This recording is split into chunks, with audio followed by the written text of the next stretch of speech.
May nagtanong sa akin, gandang tanghali po, Boss Ray.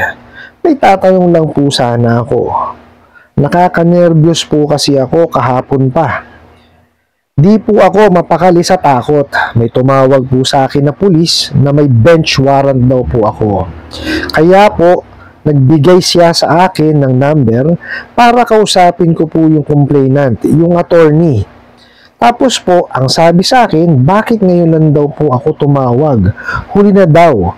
May warrant arrest na daw po ako.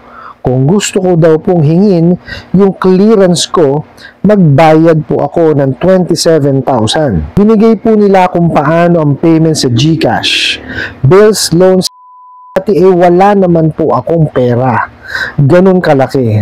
Sana po matulungan niyo po ako. Paano gagawin ko? Maraming salamat po. Alright, napakagandang katanungan po nito. Pero bago natin sasagutin, imbitahan ko muna sana kayo na pakisuportahan po sana ang aking mga social media accounts sa YouTube, Facebook, and TikTok. Ayan, tumirada na naman po ang mga abusadong online lending apps na walang alam sa batas. Una po, disclaimer, hindi po ako abogado. Ako po'y maniningil, no? Yung mga sinasabi ko po dito is based on my experience, pagtatanong po sa mga kaibigan kong abogado at pag-research din po, no? Para lang po maliwanag. Baka, kasi marami yung tumatawag sa akin na attorney, hindi po ako attorney. Okay po? So, eto na naman sila. No? Maliwanag na wala pong alam sa batas. Kasi, unang-una, may tumawag kanyang pulis. Sinabi, may bench warrant. Tapos, nung nagbigay ng number para makausap niyo daw yung complainant, which is abogado nga, nagpapanggap na abogado, sabi, huli na ang lahat kasi may warrant of arrest na raw kung kayo.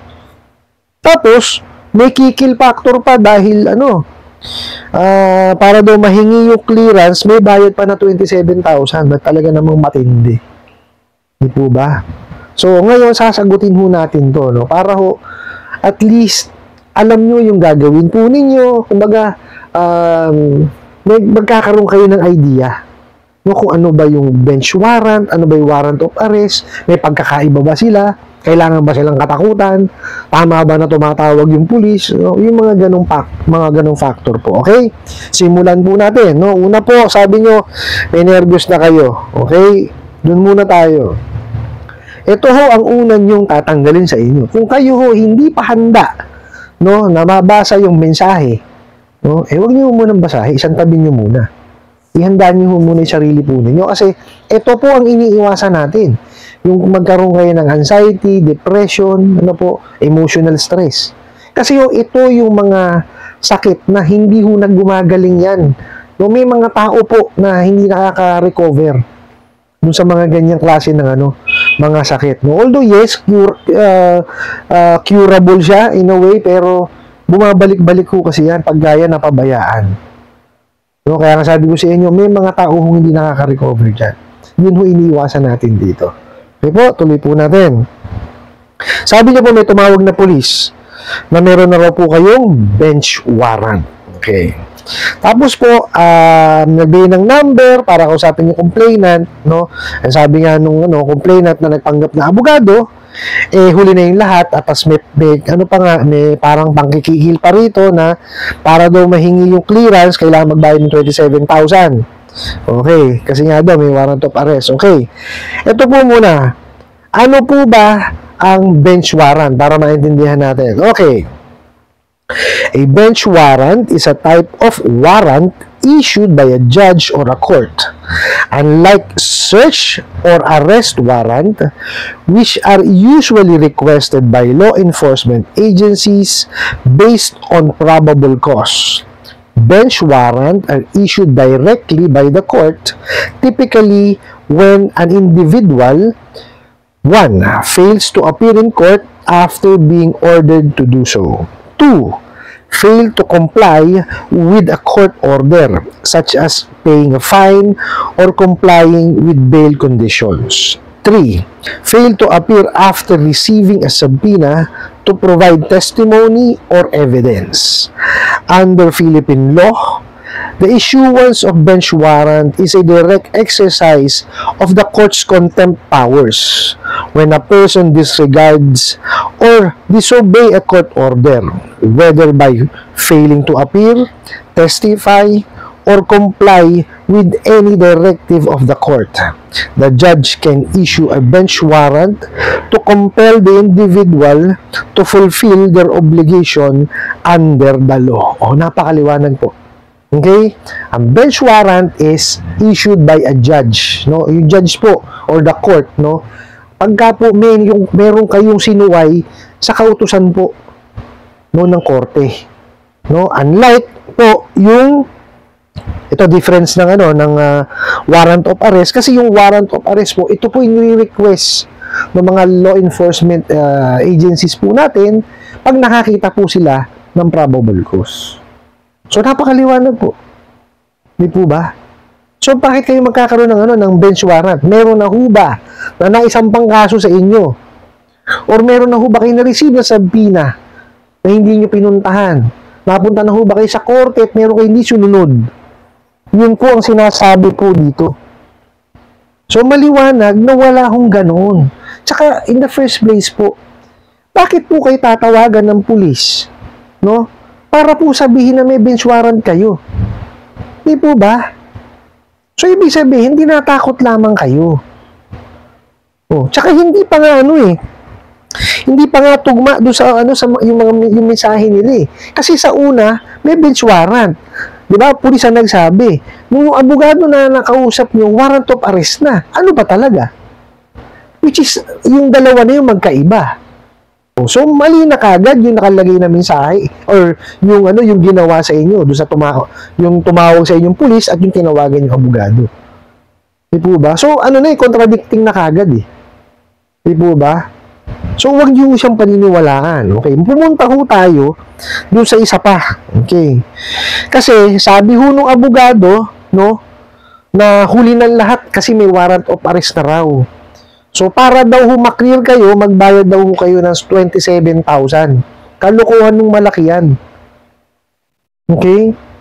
Pagka po may napatunayan kasi no, sa hukuman na kayo ay nakakommit ng isang criminal na offense, no, yan po talaga magmamarka yan sa NBI, sa police clearance. Ang makakapagbigay lamang po ng court clearance sa inyo kung sakasakali hong ma-absuelto na o di kaya na-serve nyo na po, yung korte lang din po. Okay, wala pong ibang tao na makakagawa ng clearance na yon. Sus Mario, ba't 27,000? Yun nga hong maliit na halaga. Sa mga bubok at abusadong online lending apps na to, nahihirapan po tayong bayaran. Tapos, kikikilan pa kayo ng 27,000, bisira ulo yata yan. So, nakita niyo ho. May pangingikil factor pa sila ngayon. Di po ba? So, hindi na talaga tama. Talagang dapat to matuldo ka na. Di po ba? I only hope na magtuloy-tuloy po yung hearing sa Senate. No, yun lang po ang aking dalangin na magtuloy-tuloy kasi hindi na tama nung una nagnanakaw ng information. Di ba? Mananakot. Tapos ngayon meron ng may kill factor na silang ginagawa which is hindi tama. Di po ba? Gipit na nga yung tao, kikikilan mo pa. Di po ba? Tsaka ito ho yan eh. Doon sa prohibition on unfair debt collection practices, maliwanag po doon na bawal ang magpanggap. Nagpapanggap po silang pulis tsaka abogado eh. Di po ba? So, bawal yung ginagawa nila, illegal pa rin. Okay? Huwag niyong paniwalaan yung mga ganito. No? Pinakamaganda ho niyan, gawin niyo yung sarili niyo, yung due diligence ninyo. Mag-research po kayo. Magtanong-tanong po kayo sa mga abogado. Kung yung trabaho niyo, yung pinagtatrabahuhan niyo po, may abogado, magtanong po kayo sa kanila.